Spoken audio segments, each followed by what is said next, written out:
So, what can be done and in what order? The big Yes. question. So I have got two very important points to make about order.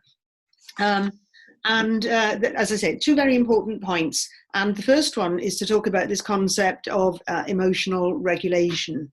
So I've said that this has really shocked us. It will have affected people in differing degrees, but the majority of people will be experiencing some state of shock. And most people will be familiar with the terms fight, flight, and freeze. Perhaps fight and flight, maybe not freeze. It's a really important one.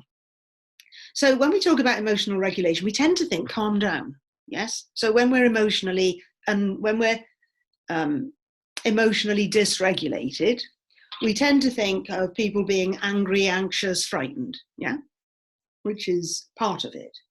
And we then think, well, we need to calm down. There's an important other side to emotional regulation, and that is where people go into avoidance and denial and they switch off. Mm. And what's important about this, but hard about it, is that it's hard to identify. You can tell an angry person, you can tell a frightened person and an anxious person usually, because it's evident in their body language and how they're speaking. It's not easy to spot somebody who's in denial and avoidance, and who might have switched off. So with that type of emotional dysregulation, those people need more structure. They need to be brought back to life. They need to be energized. So you can see why I don't talk about emotional regulation as calming down, because it can be the opposite to those people need to be energized. So that's the going back to the priority of things. The first place is emotional regulation. And when anybody is in that fight, flight, freeze, so you are super busy, completely distracted, not stopping for a minute, or getting very frustrated with yourself or everybody around you, or you're really frightened and you have lots of frightening thoughts. One of the, I've come up with my own little what's it called? Acronym. BEAT, beat. Let's beat this. So where B stands for, let me think here, because body. B stands for body. I wanted to say behavior, but I've got another one for that. B stands for body, E stands for emotions, A stands for activities, our activity, our behavior, and T stands for thoughts. And our body, our emotions, our activities, our behavior, and our thoughts all interact. So if we're frightened, we're going to act in frightened ways. Our body's going to hold it. We're going to think frightening things.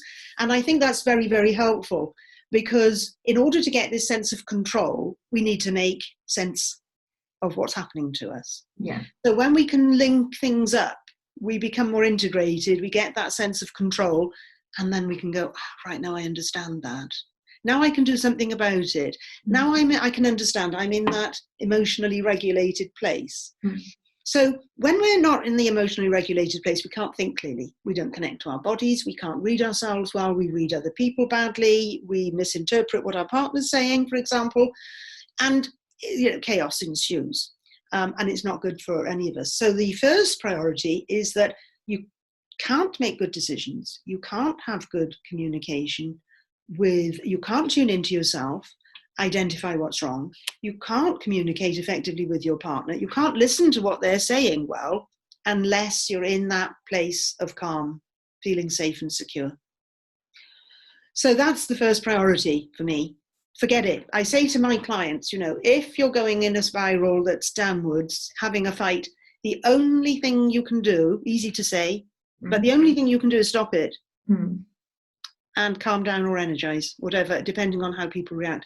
The second priority is, and maybe I should come back to this acronym BEAT and talk about a little bit more about it, but I'll go on to the second priority, maybe Rebecca first. Wonderful, yes, then we'll come back to the BEAT, yeah?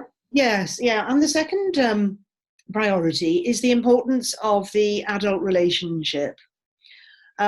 So I've already said that I think society, in its many ways, keeps saying to parents, you can do this better, you can be better, and the guilt and the weight of being a good parent is not good for our well-being, because it causes stress, lots of pressure, and we have lots of negative thinking about ourselves. So many parents devote their time to the needs of their children to the detriment of their relationship. And this is the wrong way around. Now, I am not advocating child neglect, okay? What I'm about to say is that if the parents look after themselves, that's for the good of the family. Yeah. And it comes back to this matter of emotional regulation as well. So, but for a detailed discussion as why, there's an interview between the two researchers, Carolyn and Philip Cowan, and Christopher Clulow, which will be on the resources. What is absolutely essential for the well-being of children is an emotionally regulated environment. They don't thrive on seeing their parents continue to cycle through the same old patterns of conflict, where one gets angry and the other one storms off, or one gets angry and the other one gets angry, and you have this escalating conflict, whatever. Children these days, they'll say, Mummy and Daddy, I really don't like it when you fight. Yeah. Yeah. And I'm being quite heterosexual there, but whoever their parents are, children don't like it. Yeah. And I'm amazed. And actually, when you look at their bodies, you can tell, when my husband and I have an argument, they, one of them runs off and the other one, her whole body gets agitated. It's like, she picks up on all those feelings. And so, and it's so hard when you're stuck and then you don't want to let go, Yes. But just, noticing your child will maybe help you also to just remove yourself and calm down or release. Yeah. And the thing is, conflict's unavoidable. Yeah. But the intensity of it and the repetitiveness and the stuckness of it is what's the problem.